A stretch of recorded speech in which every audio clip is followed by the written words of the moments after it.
mean, I had the experience when I was sick after Seoul, almost quit my career. And like, if you have a bad gut, you're screwed. Like there's no energy, you can't absorb the vitamins. There's just, no, you can't train, but also the life is not really enjoyable.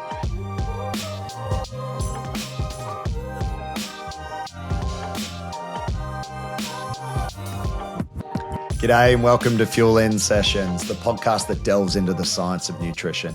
Powered by Fuel In, the AI nutrition app that makes nutrition simple, personalized, and adaptive for all athletes. We're here to share expert insights, training tips, strategies, and of course, some laughs so you can fuel your best and reach your peak health and performance. I'm Scott Tindal, your host, Chief Nutrition Officer at Fuel In. And today, I'm joined by none other than Daniela Ryf, the GOAT. And Danny and I have a really insightful conversation around elements to consider for not just females, but males and females, but certainly the older athlete, the younger athlete, and what would be my opinion on what they should be doing to optimize their health through nutrition. So it's a very practical episode, one I'm sure you'll enjoy. And of course, if you do enjoy it, please go to wherever you find your podcasts and give us a 5-star rating. Thanks so much. And of course, don't forget to check out Fuel In. So today we are switching roles. So maybe I should still introduce Scott. I mean, how I see him. He's the founder of Fuel In, performance nutrition expert, but also a great advisor and coach in nutrition. And many athletes have worked with you, Scott. So I think today I want to dive a little bit into a topic that interests many athletes, but also women over 35.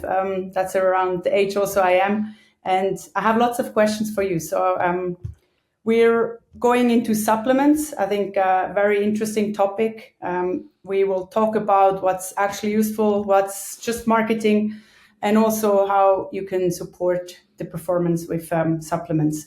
But actually not just performance, but also long-term health and also resilience. So a really deep topic. And I think I would say let's dive into it. Are you ready for all the questions? Well, slightly nervous. Switching the roles. It's usually me asking, athletes like yourself the questions, but I'm ready to give it a shot. So let's crack on. You're on the hot seat now, but don't be worried. Let's talk. I think to start, before we go into pills and powders, I want to ask, what's the foundation? Like, what do you actually? How do you stay strong? How do you stay healthy? But also, how do you recover well from a health perspective, and also from a not supplement perspective. Yeah, I think, look, food first, but not food only. I think that's probably a catch cry that I learned from Professor Graham Close, and it rang really true with me because I think that is always the approach that I've taken with athletes, and I think it's exactly the same approach we have with Fuel In. I think at the very top of that hierarchy is calories. It is, and a lot of people are afraid of talking about calories for whatever reason, but calories are energy. And I think energy is really what you have to focus on most, and meeting your energy needs as an athlete.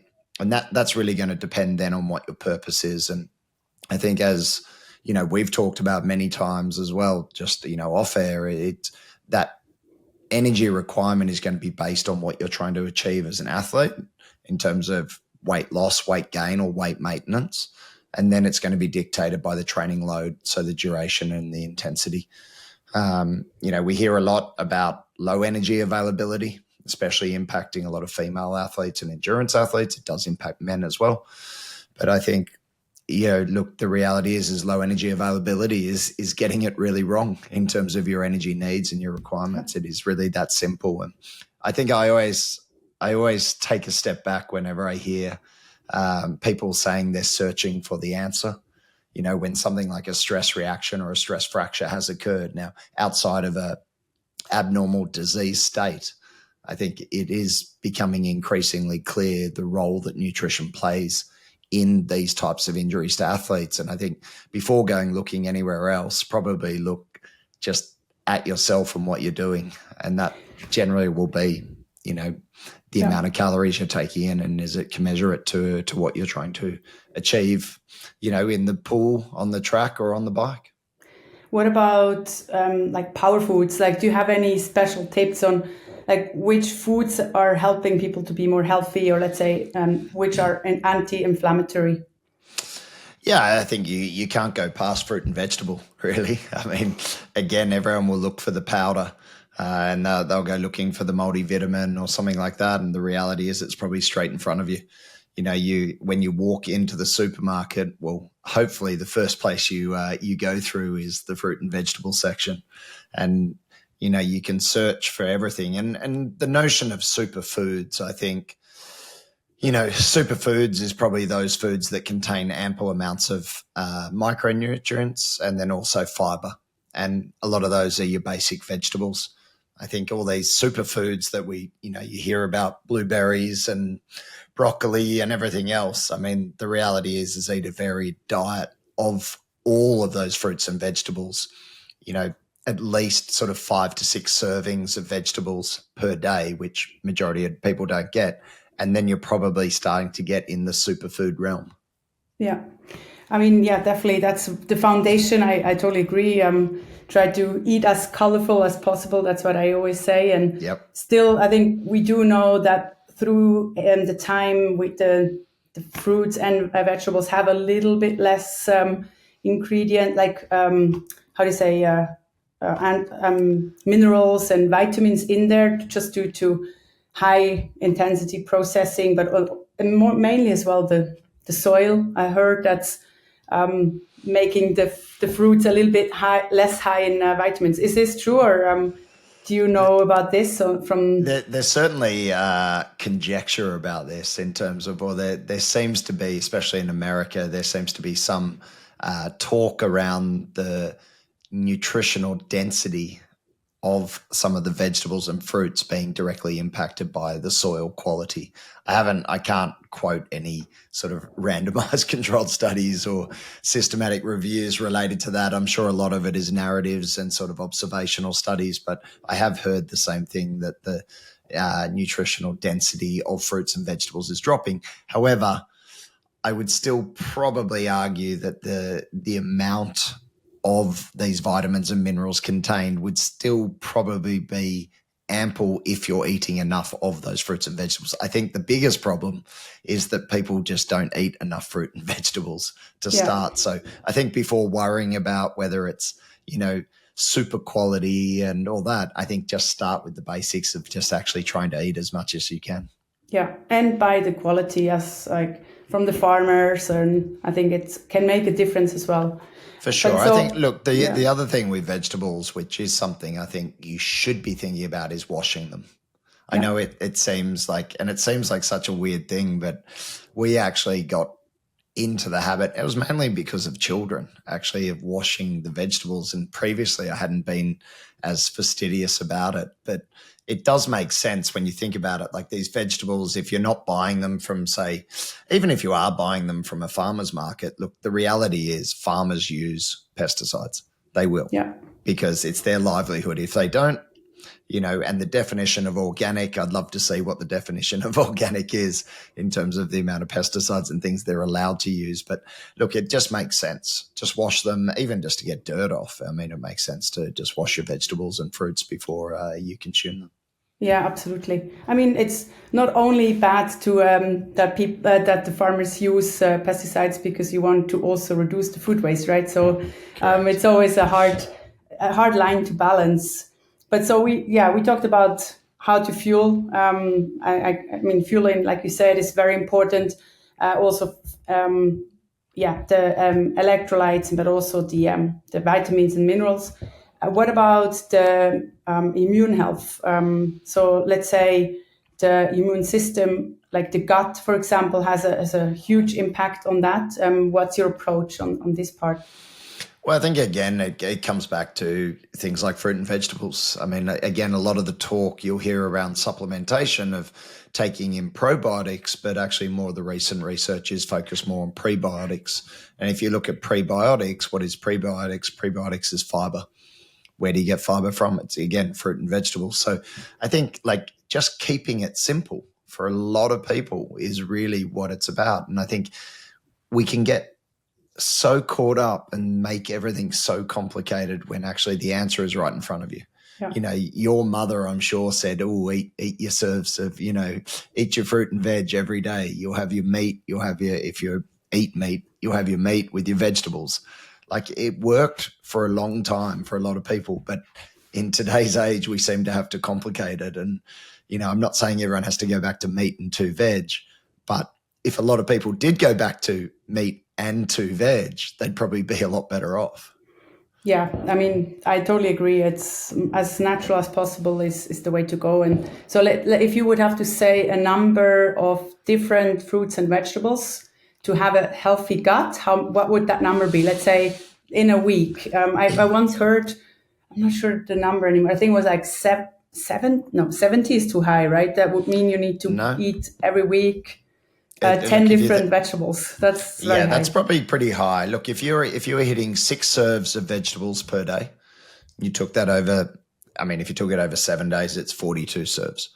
So most people aren't going to do that. They're probably going to have a cheat day. I put in inverted commas and do things like that. But if you were hitting something like of the 6 days and you were hitting 5 serves of vegetables throughout per day. 30 serves of veggies per week. Is that something that most people are doing? I would say no. You layer in 2 pieces of fruit per day. That's another 14 serves, I guess, of potentially really high quality fiber and high quality micronutrients. I think, again, if you're looking at, is that going to guarantee having a good gut? Well, the variation matters as well, right? If you eat every day the same, it's not as good as if you variate between the different vegetables. For sure. And, different foods are going to provide you with different micronutrients. And that is why a varied or eating the rainbow, like eating multiple colors, is going to be really important. Yeah. I think if you're looking at, hard science on what's going to improve the gut, I don't think there is a set number of vegetables per day. I think what you're looking at is, okay, maybe the amount of fiber that's being recommended might be an easier way of thinking about that. Now, again, it may not be easier because you're talking like 14 grams of fiber per 1,000 calories.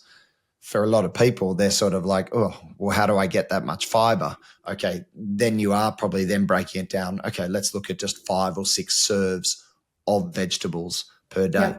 Keeping in mind, and I was talking to Dr. Alan McCubbin about this, and we were talking about, can we create a simple version of tracking within Fuel In? So we were saying, okay, can you have like fists of vegetables? So you're just tracking fists of veggies as, 5 serves of fist of veggies per the day. But as he pointed out, if it was cooked vegetables, then 1 fist would be the equivalent of a half serve of that is the equivalent of 1 full serve of veggies, or half a fist is the equivalent of 1 full serve of vegetables. That makes it a little bit more manageable as well. So people need to remember that there is a difference between cooked and raw vegetables, and also how that will impact you. So you are breaking down the food matrix as you start to cook and blend and chop things up. And that is important as well. I think tomato is the only vegetables you get the lycopene, and that raises when you cook it. I think it's the only one. Otherwise, you reduce the vitamins, of course. The minerals, not so much, right? They don't suffer from heat that much. I would say more the vitamins, Most of them will stay pretty... I try to just get, like during the day, the two or 3 fruits, and then have like 1 or 2 for lunch at vegetables. And then if you do a stir fry in the evening, I just try to add another 2 or 3. But I think it helps people to, when you have like a goal, let's say 5 or 7, then you at least know if it's by the evening and you haven't eaten 1 fruit, then you kind of know, okay, let's eat another fruit. That's how I try to approach it, to just keep it simple and have like a bit of a guidance also.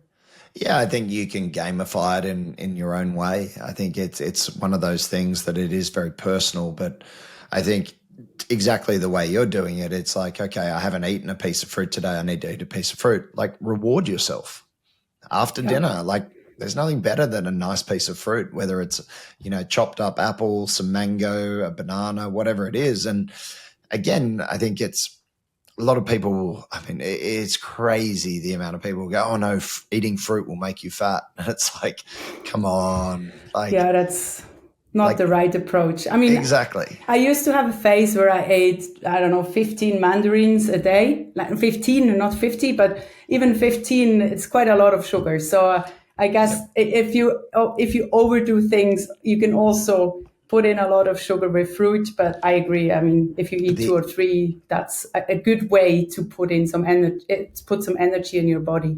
But I will counter that and say, okay, you're eating 15 mandarins. Are you eating 15 Mars bars at the same time? And the reality is well, maybe you are. I didn't. but that's the reality, and that's the difference. Is like, people will say, "Oh no, fruit has fructose; it's going to make you fat." It's like, no, that, like, you could eat as many mandarins as you want. You are not going to get fat. Yeah, like, they fill you up. Look at context here. Like, the actual density in terms of calories in those fruits, especially a mandarin or anything like that, like, it's just not going to be. And if you're reaching for fruit, you're not reaching for Cocoa Pops and Mars bars and things like that, because it probably gives an indication of the type of person you are. So I think there's so many confounding factors with fruit and the consumption of fruit versus the consumption of sugar in general.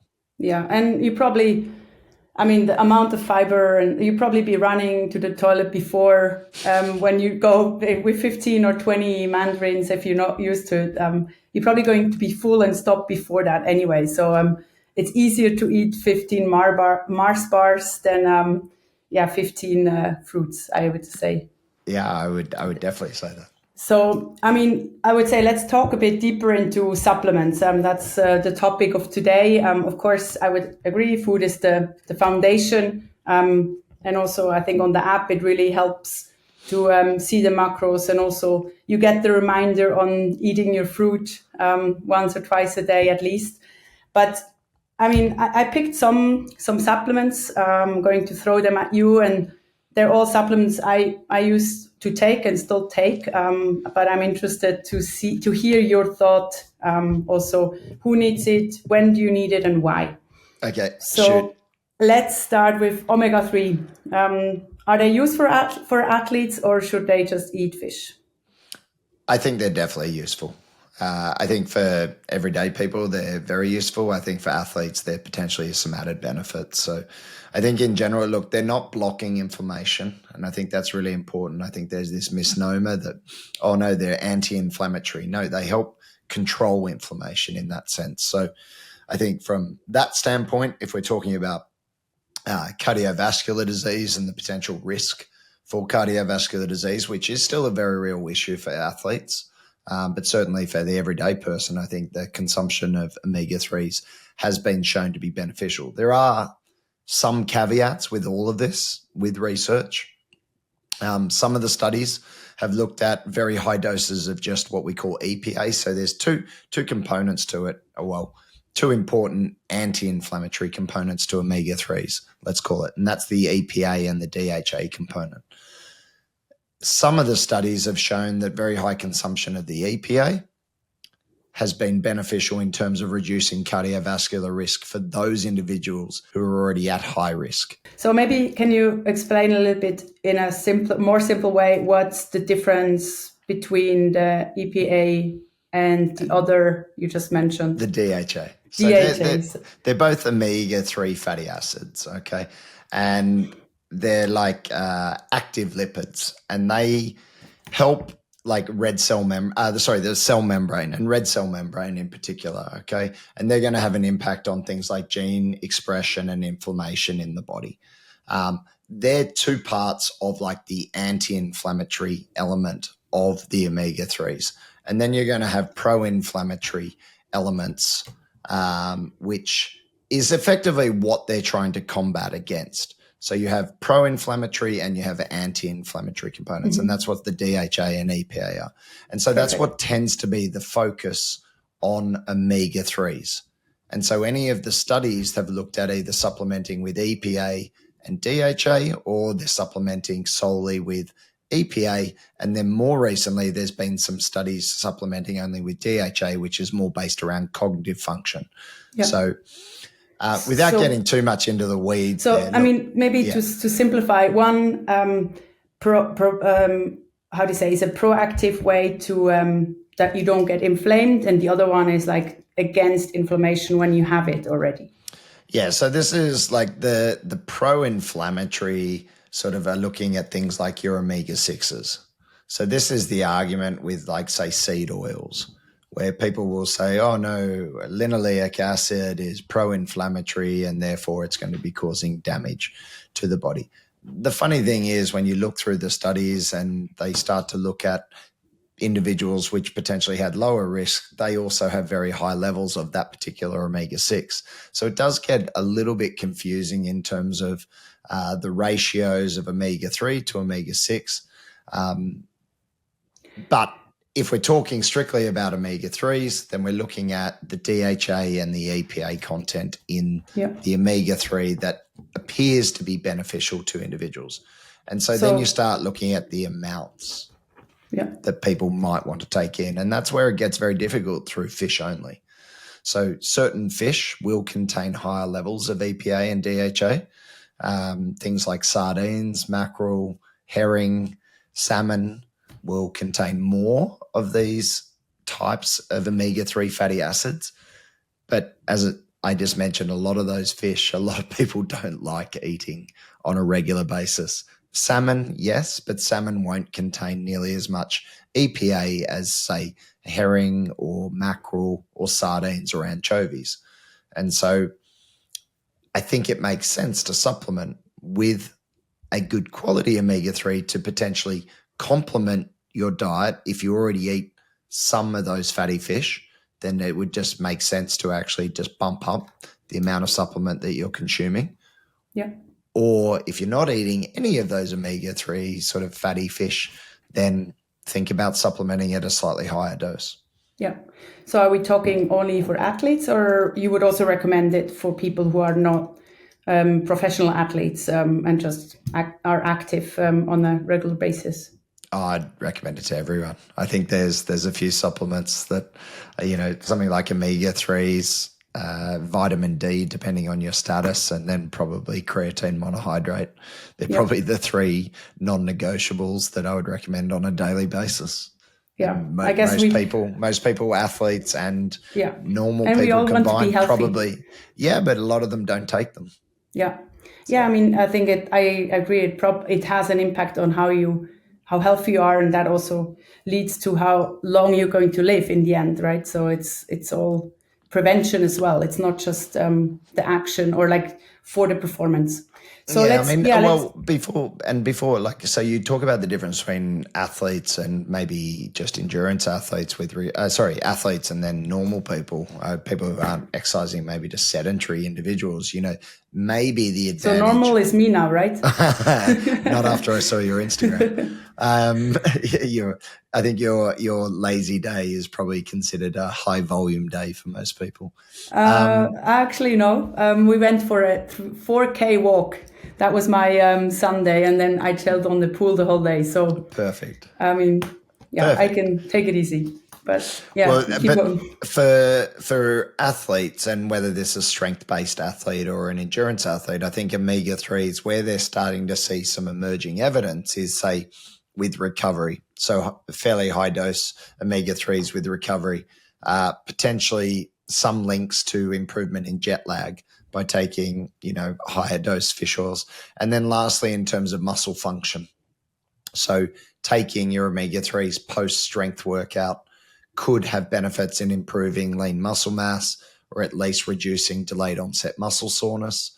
And same goes after, a heavy endurance session. Potentially taking on board some of these omega-3s could actually offset some of that. And it's some of the damage. And again, you're not blunting the adaptation with these doses of omega-3s. All you're doing is controlling the inflammation. So you're not obliterating it, you're just controlling it. And as a result, that can then lead to, you still get the adaptation from the exercise, but you may be able to perform either a subsequent session or the next day potentially better than what you could if you weren't supplementing with something like an omega-3. Yeah. Let's dive into cool. Which is pretty cool. It's really good. I agree. I still take it every day, and I also believe that it helps a lot. What about vitamin D3? Here in Switzerland, it's summer now, so I feel like I don't need as much because you have the natural vitamin D3, but especially in winter or if you train a lot indoors, do you need to take more vitamin D3, or do you also suggest it for people who are regularly in the sun like you are? Yeah, I think it's conditional. So I always recommend getting a blood test, and this would be part of the blood test. So I think just getting your vitamin D3 levels checked would make sense. And then you adjust the dosage based on what your test results are. And I think that's really just a smart approach. So somewhere between 50 and 70 nanograms per deciliter, or for probably more the southern hemisphere, that sits between 135 and 225 nanomoles per liter. Yeah. And that range is going to be higher than what your doctor is probably going to be looking at. So you could have a range of just over 30, and your doctor might be like, oh, you're absolutely fine. Now, again, technically, yes, you are fine. However, if you're an athlete and you're trying to be maybe better than everyone else, or at least your best version of yourself, my argument would be, well, being at the low end of normal is probably not going to be the best level for you. So that's where, if you are in that lower range of normal, potentially supplementing with, say, 4,000, 5,000 IU per day, do that for 8 to 12 weeks, get retested, see if your levels come up into that normal range, into that athletic range. That would make complete sense. Yeah. I think getting a blood test at just before going into winter, so I think around October, November, probably October, is a really good time to get it. So, and that's for southern and northern hemisphere. So for the southern hemisphere, they're going into summer. Have a look. You've just come out of winter. Are you deficient? Are you insufficient? Okay, you're actually deficient. It's about to be summer. So yes, get 15 minutes of full exposure of sun, which very few people do in Australia now.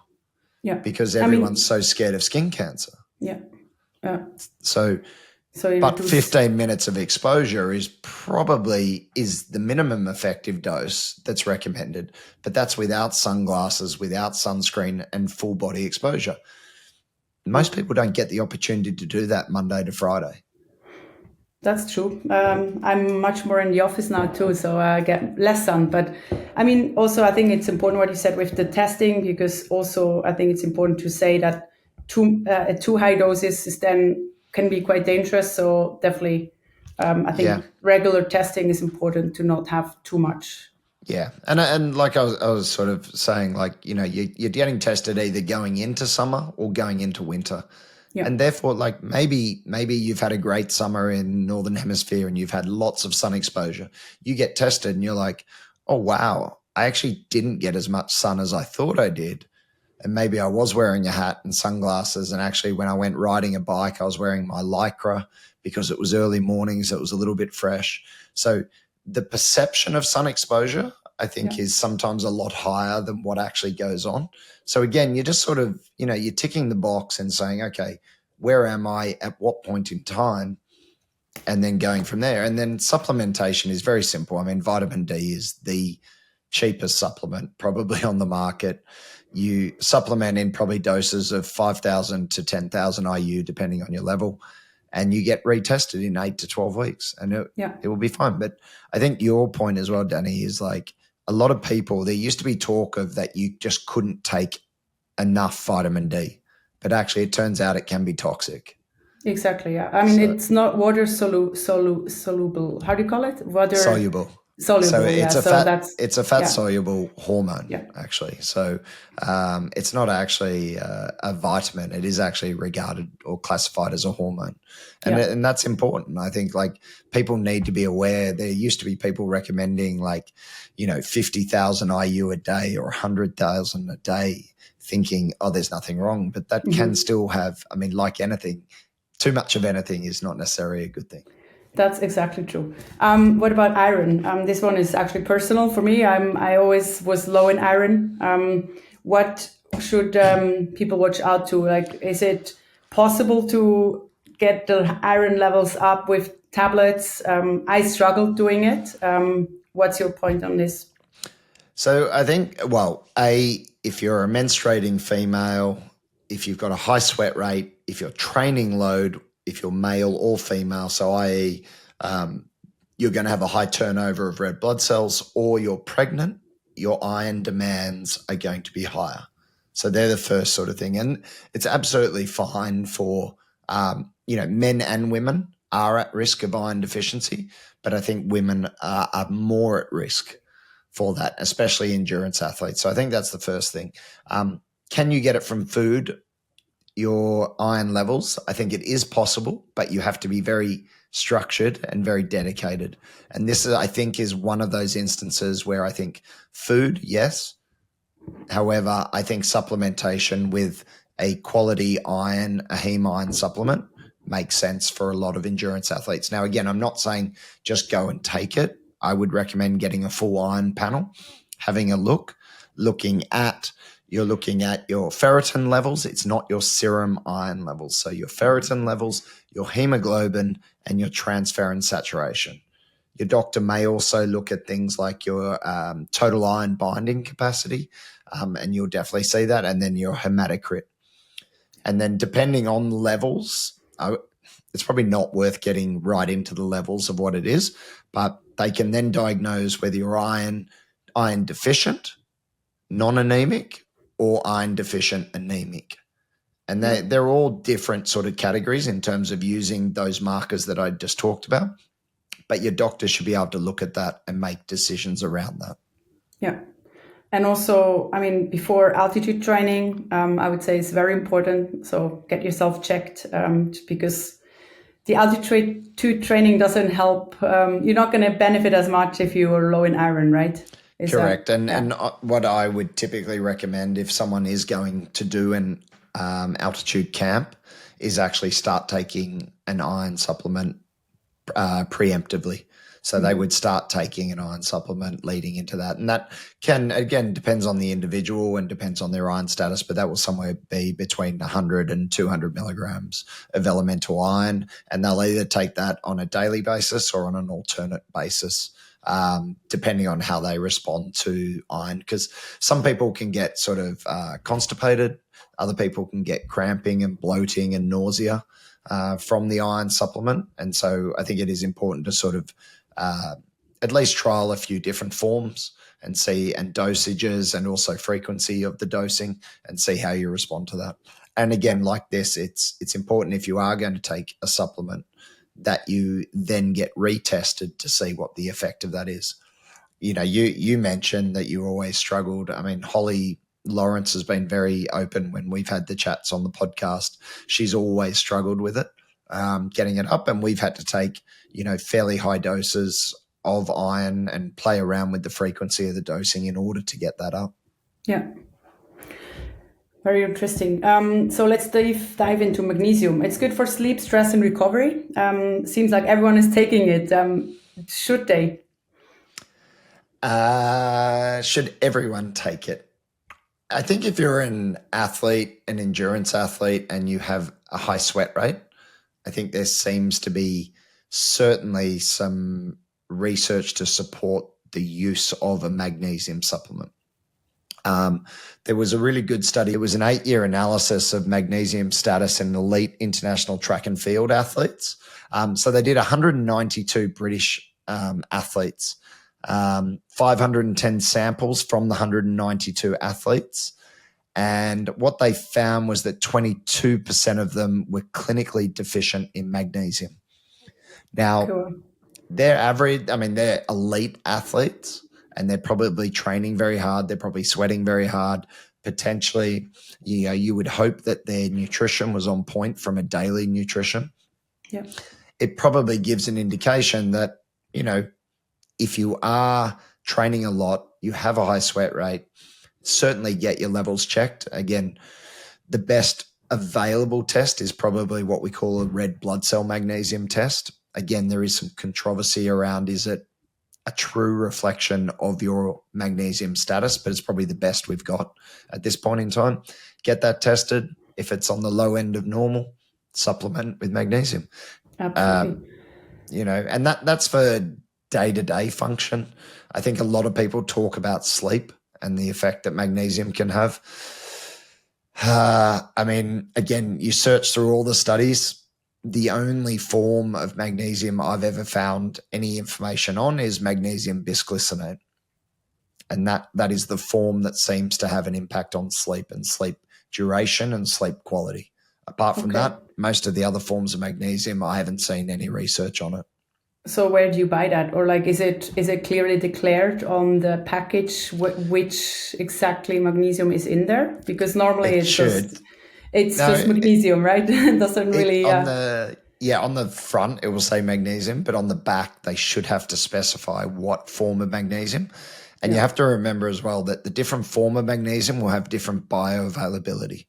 So something like magnesium oxide, incredibly cheap, but that's also because only about 5% of it is absorbed by the human body. It doesn't help you if it just goes through your gut. And if you take a lot of magnesium oxide, you will get diarrhea. Okay. So we want to avoid that. Yeah, the last thing you want to be doing is taking a lot of magnesium, especially when you're actually exercising as well. Yeah. Whereas something like magnesium bisglycinate, I think, has something like an 80% bioavailability and absorption rate. So if you are going to take a form of magnesium for sleep, then I would recommend that it at least is magnesium bisglycinate or glycinate. Okay, we write that in a podcast as how it's written because it's hard to remember. What about curcuma, the turmeric? Is it a hyped wellness trend, or does it actually help against inflammation? I have done very good personal experiences with it. I used to take it a lot and I actually still take it. But I mean, I'm open to hear. I think it's probably also depends on the quality of the product. What do you think? Turmeric as an actual root, I think, as far as I'm aware, and again, I don't tend to get too far into this sort of stuff. Turmeric as a root, I think, is not going to have too much of an impact on, say, dampening down inflammation. But the active ingredient, which is curcumin, and curcumin longa, I think extract is the actual active ingredient that can have an effect. So there is a form of curcumin, which is Mariva. And Mariva has quite a lot of studies and research supporting its use in terms of reducing inflammatory markers. Again, do I recommend it in state of injury? Yes, to potentially dampen down, especially for soft tissue injuries. What about sickness? Like normal cold? Yeah, I think it makes sense. I don't actually tend to recommend it, but it makes sense when you look at the markers. I think it has an impact on things like IL-6, interleukin-6 and CRP, which are all markers of inflammation. So I think it would make sense to probably take it. I know with Mariva, it's around 1,500 milligrams, I think, as an active dose. Have you used it in liquid formulation, or more on a tablet form? I think Mariva is tablet, but again, I don't. It's not something I actively go and recommend all the time. Okay. Happy to be proven wrong in this case. Yeah, I mean, in the end, it's also about believing in it, and I think if you feel good from it, then that's already a first step. Look, placebo can be very powerful. I mean, it's probably the most powerful impact or effect we have. Absolutely, it's probably the most powerful supplement as well. What about probiotics? I mean, it's kind of the buzzword for gut health. Can you actually, support your gut with it? Can you prevent problems? Or, I mean, you mentioned it a bit before. Focus on food. The fibers have a huge impact, but can you actually prevent even, to have a stronger gut, to be resilient against all these germs? Yeah, look, I think probiotics is a really interesting one. If you actually look at a lot of the research, it's pretty scant. And it's not the best quality research, a lot of it, and a lot of it is sort of multi-strain. So it's very difficult to pick up on what strains will have what impact. I think when you look at gut health, I think you've got to say, okay, well, why do you need to introduce live organisms into your gut, say through supplementation, when potentially you could do the same with a lot of food? So things like good quality probiotic yogurt will have like your acidophilus, your lactobacillus, bifidobacteria. They're all there. They're probably only 3 or 4 strains, but there's still multiple strains, and they'll still contain a lot of them in those active yogurts. Sauerkraut, a good quality sauerkraut that's actually made and doesn't sit on the shelf and doesn't have any vinegar and contains live organisms, is going to be a very good probiotic source and prebiotic source, because it also contains cabbage, which is going to have the fiber. What else? Kefir, the fermented milk drink. Again, I would opt for athletes to consume fermented foods for their probiotic sources on a more regular daily basis. It's a little bit more enjoyable. They're delicious, very easy to either purchase or make your own.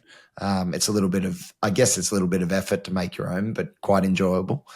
And then I think if you look at, if you went through a big course of antibiotics and you had your gut, cleaned out because you've gone on antibiotics, it would make complete sense to take a course of probiotics, I think, to replenish the population. However, I think for majority of people, you probably have ample populations there. They're probably just being starved. And the starvation is because you don't eat enough prebiotics, and that comes back to our fiber discussion. Yeah. So I think, look, gut health is absolutely paramount, to total health, whether that be brain or the rest of the physical body. I think just supplementing with a probiotic supplement, I don't believe it's going to have the biggest impact that a lot of people think it will. Yeah. Yeah, good point. I mean, I had the experience when I was sick after Seoul, that story where I almost quit my career. And I can only remember how extreme, like if you have a bad gut, you're screwed. Like there's no energy, you can't absorb the vitamins, there's just, you can't train, but also the life is not really enjoyable. So I think definitely it's very important. And also I agree, it's always try to put it in with food. I like the fermented food you mentioned. That's a really good point. And then everyone can decide on their own if they want to.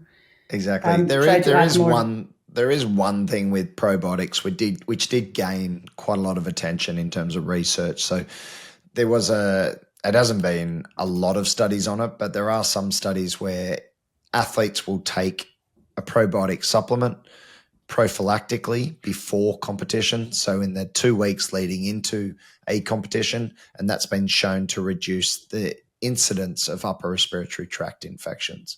So do we know why? No. However, it definitely came out that there was a reduced incidence in those athletes that had taken the probiotic. Is it going to cause any harm? Highly unlikely. Is there the potential upside to not get sick, which a lot of athletes get sick during the build-up? I mean, you can hear my voice at the moment. I mean, I've got young children, but, I've got a race in a couple of weeks. It's like I usually, and hand on heart, I will always do this. I know I'm saying pills and things like that, but I eat a lot of fermented foods. But I have got in the routine of 2 weeks out from a race taking a course of probiotics, which are refrigerated probiotics. So they're not the standard off the shelf. It's sort of at least 25 billion, what we call CFU, and it's got 7 strains in it. Yeah. And look, touch wood, does it potentially stop me from getting sick in the last few races? Yes. Is it placebo? Maybe. Is there a little bit of research behind it? Yes. So I'm quite happy to say that is a time when I would recommend probiotics to athletes. Yeah. And I would say after antibiotics, like when you're really after the antibiotics, yeah. So I think we have one more left I want to ask, and then we go a bit more deeper into the women's topic. Vitamin B12. It's mostly a vegan issue, or is it more common than we think? Look, vitamin B12 deficiency is pretty rare. Any B vitamin deficiency is going to be rare, but as you mentioned, vegans are certainly more at risk of a B12 deficiency. Again, you can get tested. I think in terms of eating your foods, your source of B12 is going to come from meat. So if you're avoiding meat, then yes, probably a supplement of some description of B12 is going to be recommended. If you're eating meat or you're an omnivore and you're happy to consume meat sort of once or twice a week, you should be fine in terms of your B12 levels. Yeah. If you are going to supplement, it's a water-soluble vitamin. So if you look at the dosages on the back of any of these products which contain B12, they're going to have fairly extraordinary percentages, sort of in the realm of 20 to 50,000% above sort of the recommended daily intake. And that's just because the body doesn't absorb it. It just generally gets flushed out. Yeah. I find it helpful for also fasting training, that it's the Stoffwechsel, how do you call it, like the so your system runs somehow longer. I don't know, maybe it's also placebo, but I always used it before the fast and trainings. Really? You used to take B12? Yeah. Wow. Yeah, just B12 on its own? It's like a mix. I would have to check. I think it was like some amino acids as well. Yeah. So a lot of those premixes, they'll contain something like maybe it's say BCAAs or EAAs, and then something like B6, B12 as a supplement, and they'll probably throw in a little bit of caffeine in there as well. And it might be the caffeine that keeps you going. Well, yeah, then you're closer to the Red Bull, I guess. They have quite a bit of B12 as well in there. So I think the topic I also really want to go a bit into is, women over 35. It's a group that gets ignored often in performance nutrition. And I think I want to go or ask you, like, what really changes in terms of recovery, hormones, but also the nutrient needs? Like, is it, what do I have to look after now? Like, as I'm pretty much a little bit over 35 already. Well, firstly, I'd say they're not neglected. Fuel In has definitely made that age group and older definitely our target. Because I think historically, yes, I think neglected. I think women in general have probably been neglected in sports nutrition. I think that's fairly evident from, the lack of research that was done. And there's multiple reasons for that. But I think now... And less time, right? Is a less period of time where women used to perform in the professional sport. Look, there's all sorts of confounding factors why men were only studied. I think, availability of female subjects as well, because a lot of women were working, were at home with the families and things like that and couldn't necessarily volunteer. There's so many reasons why women aren't involved or weren't traditionally involved in research, which I think is overlooked. It's not that women were necessarily, you can't be, tested or researched. It's probably a lot of those other social factors that came into it as well. I think the point being, what I was trying to get to is that, I think females in particular is a big focus of what we're trying to do with Fuel In, and really provide them with research-informed and when I say research informed, I'm not saying research backed or research evidence based, because I think, look, the reality is you use the evidence to inform the decisions. There is still things that we will recommend in Fuel In that maybe is a little bit above, say, the recommended daily intake of protein. Maybe the carbohydrate amount is a little bit lower sometimes than what would be recommended from a dietetic standpoint, because we're also taking into account some of the social impacts that can happen on a day-to-day basis with people either under-consuming, over-consuming without actually being conscious of that. So I think, look, women, young or old, their protein requirement is the same as a male counterpart, young or old. And I think that's really important to clarify. And I know I bang on about this all the time, but this level of confusion that women need more or less than, say, their male counterparts, no. Base it on a grams per kilo basis, and that gram per kilo basis we will recommend is 2 to 3 grams per kilo. Just wanted to say, it's related to the weight, right? So correct. If you're 90 kilo, yes, you need more than if you're 60 kilos. But correct. But the grams per kilo, we will set it between 2 and 3 grams per kilo, male, female, young or old.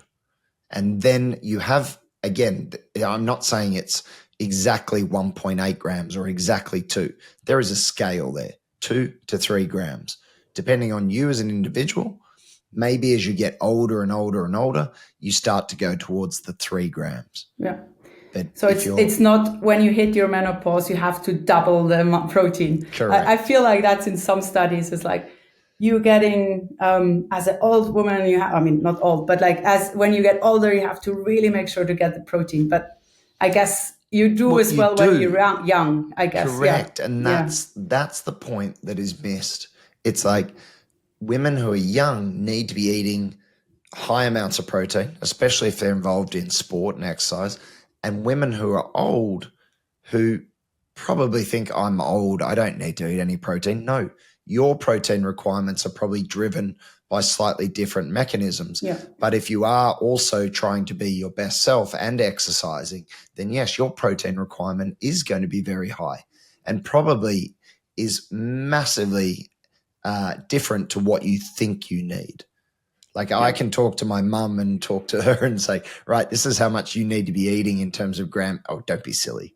She's like, I don't need that much. That's why the app is great, I think, because you really see when you're not eating enough protein. And it's very easy to not eat enough protein. Where carbs, it's easy, right? You just eat a bowl of pasta and you have enough carbs. But it's harder to do the protein right.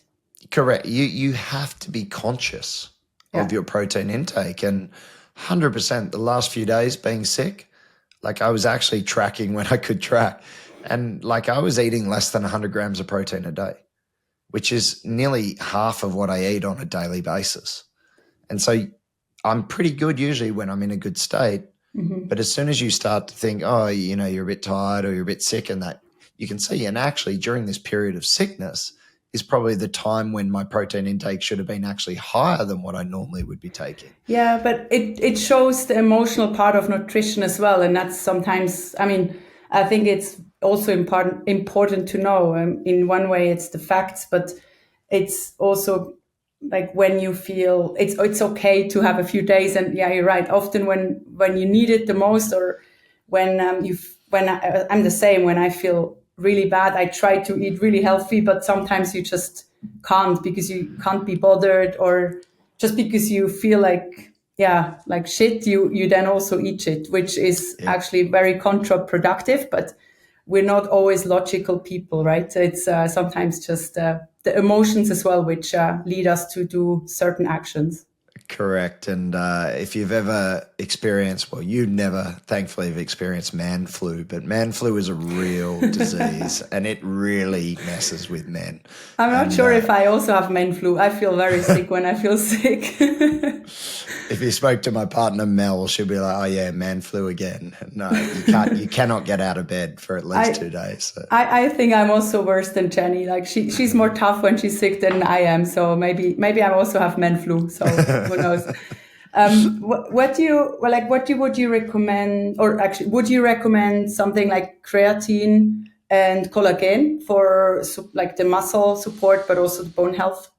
Yeah, look, I think the creatine again, young or old, I think, starting off pretty early. I mean, there seems to be more a call for even younger individuals, sort of around the age of 16, even using creatine. But it's I'm it's mainly known from men, right? I mean, I've like I would say 10 years ago, I heard no woman ever say, "Oh, I'm taking creatine." So it's I don't know why is this? Because it's just as important for women as well, right? Well, yeah. I mean, look, I think people like Andrew Huberman, I think Dr. Stacey Sims, I think it's all awareness. I think, Stacey has done a great job at making women aware of maybe their nutritional needs. Do I agree with everything she says? No. But I think in the case of things like creatine and protein and carbohydrate needs, I think she's done a great job. Huberman, again, I think he's done a great job in terms of making people aware of specific supplements and specific macronutrients and specific micronutrients that actually make a difference. And so if you think about creatine monohydrate, I'm going back, when I was 18, so we're talking nearly 30 years ago. We were using creatine monohydrate in rugby. So it's not new. I think there's this misconception as well. Creatine monohydrate's this new wonder supplement and everyone's jumping on it. And, you've only got to flick through your Instagram now and you'll get people Yeah, recommending but it was creatine more, monohydrate. wasn't it more targeted towards men? I find like I would, well, let's say 10 years ago, or I would think creatine you take to build the muscles, right? And not to actually recover faster. And also, I mean, it has an impact on the brain as well, which is actually the reason why I take it now, because I need my brain more than ever. Well, yes, I think creatine monohydrate, so it's going to have an impact on the phosphocreatine system, which helps with ATP production, rapid replenishment, more repetitions, high intensity exercise. So it fits with collision sports, contact sports. That who plays most of those sports back 15, 20 years ago? Men. Yeah. Women weren't playing rugby or lifting weights and doing all the things historically. There were women doing it, but not on the mass like we see today. So does creatine, and it's also had more research applied over the last few years, and it is probably the most researched legal supplement on the market, apart from, say, carbohydrates and water and caffeine. It's Yeah. probably right up there in terms of the research. So I think what we're now seeing is that the benefits, which again were applied to men, and most of the research has been done on men, it doesn't mean that research isn't applicable to women. It's probably that now, okay, we need more research to be done on women with the use of creatine. But the research that has been created in the past, we can extrapolate and say, okay, it will probably work for women if the dose is done at the same equivalent for men, which is, Yeah. What's the dose you recommend? 5 grams a day. You typically would go with 5 grams a day for anyone up to maybe 75, 80 kilos. You start getting above 80 kilos, maybe 10 grams a day might be more beneficial. Okay. You mentioned the brain health stuff, and I think this is, again, there is emerging evidence, but I think when you actually dive into a lot of these research studies, a lot of them are done with mice. So they create traumatic brain injuries with mice, and then they'll get them to do a little test. That is a mouse study. That is not a human study. And I think it's interesting, but we haven't seen a lot of research to say with any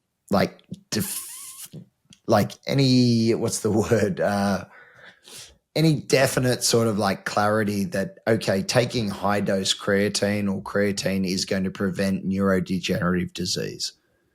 There might be some indication for taking high dose creatine after an injury. And that's what I think they've been playing around with soccer.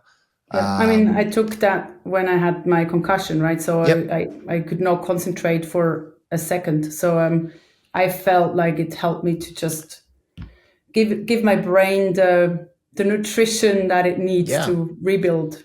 Look, I recommended that to you. Like I recommend, if you have a concussion, to take 20 grams of creatine. You can take somewhere between 10 and 20 grams until the concussive sort of signs and symptoms go away. Now, is that based on hard science? No. Anecdotally, whenever we've done that with athletes who have suffered concussions, does it seem to make a difference? Yes. Is it placebo? I don't know. But again, there's no harm with taking that dose of creatine as well. And I think that's a really important part, is that creatine has a bad reputation of being potentially bad for the kidneys and, for the human body. But there are so many safety studies done on creatine monohydrate that I think it's fair to say that it is a very, very safe supplement to take at this point in time. Yeah. What about the water storage? I mean, there's some myths about, is it, Look, can it be, or you will retain some water. I mean, some of that water will be retained because you have more muscle mass. You probably store more glycogen, and therefore you'll store some more water. I don't think it's a massive issue. I mean, the biggest downside of taking creatine, I think it is for a woman. I mean, it depends where you store it, but if you store it on your legs, most women probably would say, I don't want it there. But I mean, I agree. In the end, it's about health and not. Yeah. I think it will. Does it regulate? Like, is it in the beginning that you might store a bit and then it regulates, or? I think if you actually look through that and you'll look at studies where they've done like maybe over the short course, especially if you're taking high dose. So it used to be recommended to take 20 grams a day for a loading phase for 5 days. If you take the 20 grams a day for a loading phase, excluding if you're taking it for concussion, you probably will gain some weight. Some athletes will report sort of 1 to 3 kilos in the first week. Look, if you don't take the high dose creatine, you only take 5 grams a day, your sodium intake is not out of control, and you're not drinking 5 liters of water a day, I will probably put my hand on my heart and say that 95 to 99% of athletes will not notice any change in water weight. Yeah. So, then it's, I mean, I take it with knowing that maybe I have some up and downs with water, but I think it's in the end, I definitely see the benefit in it too. Yeah. Is there a supplement you would say is totally overrated? Don't take it. Is there one thing you say, well, this really the world doesn't need? Probably get in trouble if I said it. You don't have to say brands, just, I mean, like, fat burners. Is it really necessary that we can... Look, the fat burners work because, or people feel better on them because there's got caffeine in them, and they've got a fair bit of caffeine. So fat burners aren't going to burn your fat, people. The exercise will, and the total calories come back to the very first thing I said, is that the calorie intake is going to have the impact on body weight loss or gain or maintenance. BCAAs, probably a waste of money, branched chain amino acids, based on the most recent research. I think just if you are going to take protein, then take it in whole food form. So either in food or in a whey protein supplement or a blended plant protein supplement. I think taking BCAAs just doesn't seem to make any sense based on the current research. That would probably be about it. I mean, there's so many other weird supplements. I mean, get sent all the time. Check the labels, and also the product. Like, there's a lot of dodgy supplements. I think the most important is to check the brand, the quality, and also if it's if you can trust it. I mean, there's a lot of things you can buy on the internet, right? Yeah, I wouldn't trust all of it. Things like peptides, this BNP, what is it, BNP 127 or whatever it is, like, things like that are just, you're playing with fire when you order things like that off the supplement. I think, look, multivitamins, they're always a really interesting sort of divisive supplement. I think for the average person, a multivitamin is not required. However, that will come back to you eating fruit and vegetable. Now, what would I rather do? I'd rather spend my money on quality fruits and vegetables than go and spend it on an expensive multivitamin. That would be my preference. I get it. Some people will say, I don't have time. If they do suffer from micronutrient deficiencies and they're not willing to eat more fruits and veg, then maybe a multivitamin could be recommended. I think if you are high performing, high load endurance athlete or athlete, a multivitamin around or during competition could be an insurance, sort of an insurance pill, I guess, or powder. And it could be worth taking it at that point in time. But again, that's a pretty standard multivitamin, which shouldn't cost you more than, say, 10 to 20 cents per pill. So if you buy some multivitamins or just in general, like what should people check before they buy it? Like, is it the label, the testing? Also, I mean, anti-doping is a very important fact. How can they be sure it's safe? Yeah, I think just, from an athlete perspective, you're looking at either having NSF Sport on it, Informed Sport, or HASTA as a certification. If you're not doing that, then look at reputable brands. So, think of any multivitamin sort of company or vitamin company that has a good reputation. I mean, I could think of, there's obviously Thorne in the US, over in Europe. I'm trying to think. There is that brand, Elite Switzerland has lots Healthspan. of good ones. Elite Healthspan in the UK and Europe is a good one. Their I'm not sure sponsor, of the ones Be the there. Change, Okay. Winforce. Yeah, in Switzerland we have a lot of good brands. I think it's has to do that the regulation is very tough. Same for food. So of course we also have our problems, but it's at least the food safety is quite strict, which I think is a good thing. Yeah, I think just look, if you are going to choose a multivitamin and, get it from a reputable, either buy it from your chemist and look where it's being sourced and where it's being made as well. Yeah. And just be aware if it's not tested for like any supplement. And I think that's probably something we haven't touched on is ultimately any supplement you are taking, do check that it is tested for banned substances, because ultimately as an athlete, whatever goes in your mouth, whether it's recommended to you or not, is your responsibility. Yeah. It doesn't matter if your coach told you, your doctor, nutritionist, whether Fuel In recommended it or not. Ultimately, it's your responsibility and you have to live with that if you are tested. Yeah, and there's some good testing apps, where you can put in the name. I mean, supplements not so much, but especially for medicine, like if you have like a headache, there's these apps you can always check it. Also sure. the substance, and you want to be 100% sure, because this would it destroys lives, and also it's you don't want to how do you say, not know what you take. I think it's very important to be responsible. Sure. I think it's super interesting. Time is running fast, so I think I have one more quick round for you. Maybe before one more question, just a little bit on fueling. Like, what's your goal? Also, how to support the athletes? I mean, next to that, you give great insights on how to take the macros, but also, I mean, you already have it a little bit with suggesting the vegetables and the fruits. I think this is really great to also encourage people to eat healthy and balanced. But how can they also benefit from the app?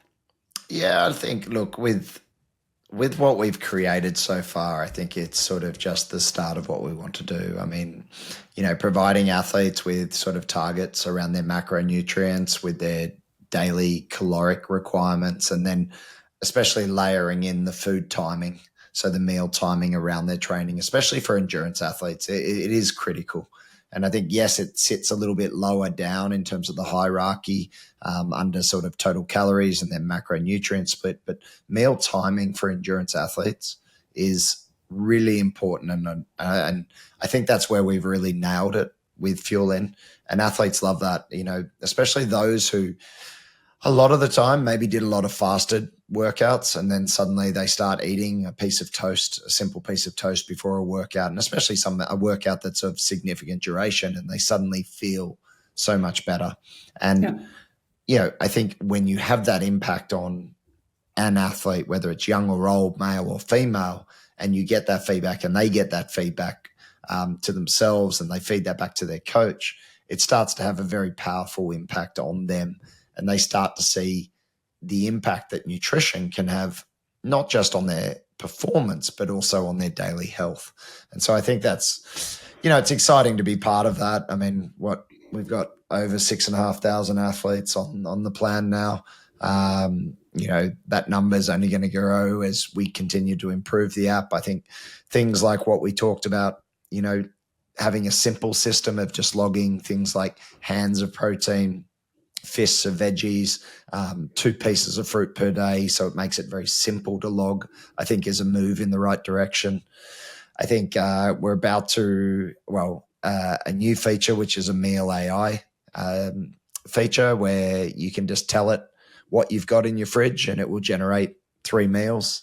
That's great. That's going to be awesome. It's good for inspiration. I often stand in front of the fridge and I'm like, okay, what do I do now? So that's great. Yeah, I think that one's cool. You can also just ask, for coach recommendations, and based on your macros and your preferences, then it will generate 3 meals just randomly. And then the last one is like, I'm eating out. And so you can just say, you hit that button and then you say, I'm eating out and I'm at, wherever, McDonald's. And it will give you 3 meals. Maybe ban McDonald's for that. Well, you got to cover everyone. Yeah, that's true. It's funny. I was actually playing around with it with McDonald's on purpose just to see what it would give me. And it was actually quite funny because it said, okay, have a Big Mac. I think it was a quarter pounder, but recommended to remove the bun. So it said, remove the bun, have this, have 3 nuggets, and then order a side salad and don't have the dressing. And I was like, that's pretty amazing when it can do that. So yeah, focus on protein. That's always a good way to go. Yeah. So they're the main things that are coming out. And then apart from that, it's the simplicity. I think the system is built on being simple, using the colors to represent the amounts and the types of carbohydrates that you're aiming to get on, having simple targets, having a simple layout where you can simply see, okay, I've got a snack before my session, what to eat during my session, what to eat afterwards.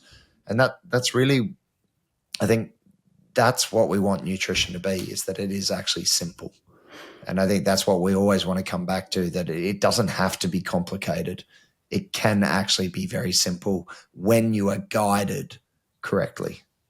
Yeah, I love this. I feel the same. That's why I joined Fuel In, because I try to also help people realize that healthy food doesn't have to be complicated. Yeah, exactly. So I have 6 more questions, but like really fast ones. You got maybe 10 seconds per question. You just say yes or no, or one statement. It can be very short. Are you ready? Let's go for it. Okay. So multivitamins, yes or no? No. Best time to take magnesium?